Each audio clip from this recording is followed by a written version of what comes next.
భద్రాద్రి జిల్లా జూడూరుపాడు మండలం పాపకల్లులో శ్రీ ఉమాసోమలింగేశ్వర ఆలయం ఉత్తరం నుంచి దక్షిణం వరకు రెండు దిక్కులను కలుపుతూ పడమర వైపుగా ఆ మహాశివునికి రక్షణ గోడలా నిలిచిన కొండలు. ఆ అర్ధచంద్రాకార కొండల నడిబొడ్డున సరిగ్గా నాభిస్థానంలో పూర్వీకులు నిర్మించిన 10వ శతాబ్దానికి చెందినది శ్రీ ఉమాసోమలింగేశ్వర ఆలయం. ఇక్కడి శివలింగంపై అత్యంత అరుదైన బ్రహ్మసూత్రాలు స్పష్టంగా కనిపిస్తాయి. ఇక స్వామివారి ఎదురుగా ఉన్న ఆ భారీ నందీశ్వరుడు శిల్పం అనిపించని విధంగా సాక్షాత్తు నంది వాహనుడే ఇక్కడ కూర్చున్నాడా అన్నంత సజీవంగా కనిపిస్తాడు. ఇంతటి ఘనత ఉన్న ఈ ఆలయం ఏళ్ల తరబడి క్షేత్రపాలకుడు లేక వెలవెలబోయింది.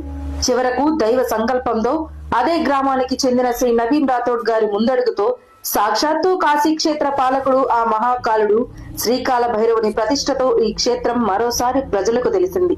ఇదే ఊరిలో మట్టి గోడలతో కట్టిన కోటలో ఉన్న పాపమ్మ బావితో ఈ ఊరికి పాపకల్లు అనే పేరు వచ్చిందని ప్రతీతి. ఈ పాపమ్మ బావి మరియు పాపకల్లు చరిత్ర మరో వీడియోలో చూద్దాం.